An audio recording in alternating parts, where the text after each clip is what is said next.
Hey guys, what's going on? This is just going to be a little recap video of my experience with Deadman mode so far. This probably will be the last progress video of this series, at least for now, because unfortunately what just happened kind of sucks. For the second time now, I have misclicked in the bank when trading with someone, and I've gotten skulled, obviously. Now, another reason as well is that, like some of you know, I've been in Spain with a study abroad program, and I've only really had access. So while I let the rest of these PKing clips play, I'm just going to talk about some of the ups and downs of Deadman mode, some of the pros and cons that all of us by now that have played have really recognized and really have a grasp of. So right off the bat, I'll start with pros. So Deadman mode, of course, anyone that has played knows that this game mode has a lot of potential to be fun. It's intense, it's high risk, high reward kind of gameplay, like I've mentioned before.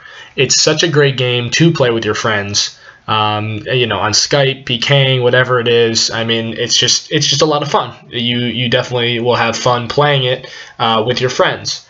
PKing in general, if you're going with friends or solo, is always going to be thrilling as well. I mean, there's nothing better than, that shaky feeling you get when you're PKing, and also when you kill someone and get their bank key, get their loot. I mean, it's awesome. So now to talk about some of the cons of the game mode. Obviously, nowhere in Dead mode is safe, including safe zones. I mean, especially with dark bows coming out. I mean, they did reduce the number of suiciders by a lot with the XP reduction if you skull in a safe zone and die, but it still happens occasionally. Also, you can die right outside of a safe zone. Even if you are like 5 feet from a guard zone, someone freezes you with barrage and you don't have Prey Mage on, you're stuck there for 20 seconds.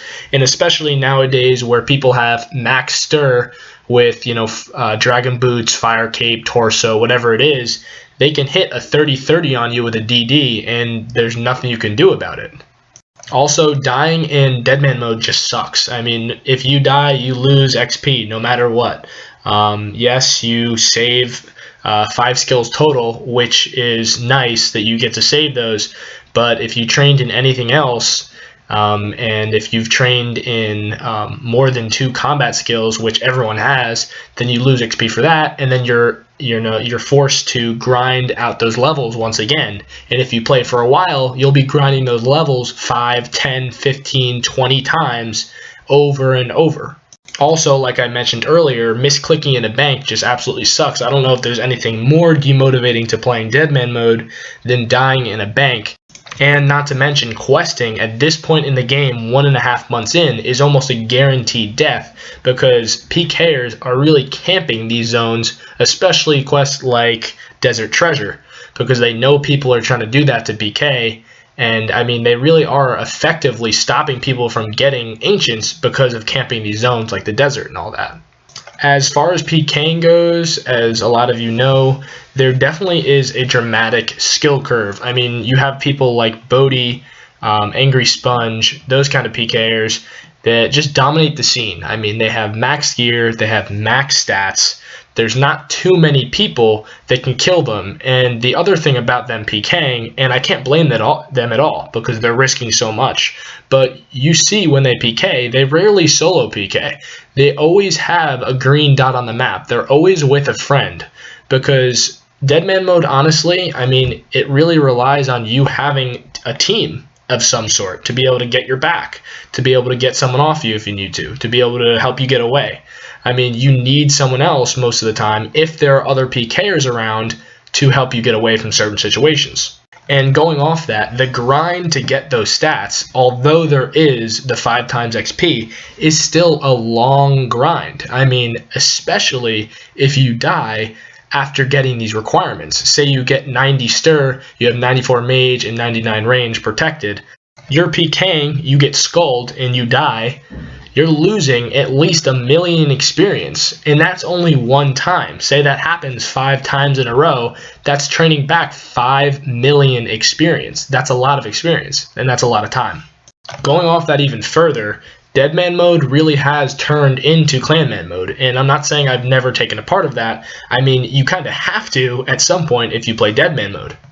So guys, in closing, I just wanted to say that I really have had a great time playing Deadman mode. PKing is a blast, and that's what Deadman mode is. It's a PKing server. And again, not to say that I'm quitting Deadman mode forever or I'm never going to come back to RuneScape, but for now, I'm putting this game on hold. Like I mentioned earlier in the video, I will be getting back to the States within a couple days now after this incredible study abroad experience that I've had. And as soon as I get back, I will start putting the new recorder that I got to good use with games like Halo 5, like I mentioned, Dying Light, in addition to games that are coming out in the future, like The Division, if you guys have heard of that one. That's in the outro that I have, as well as Halo Wars 2, both of which come out next year. So those are just a couple examples of what I will be doing in the future. And that's a wrap for this video, guys. I really hope you've enjoyed listening to my experience and thoughts about Deadman mode. And I want to thank you guys for all the support you've given me so far. I just want to urge all of you that haven't subscribed to subscribe for all the awesome content to come in the future. I'll see you guys soon. Peace.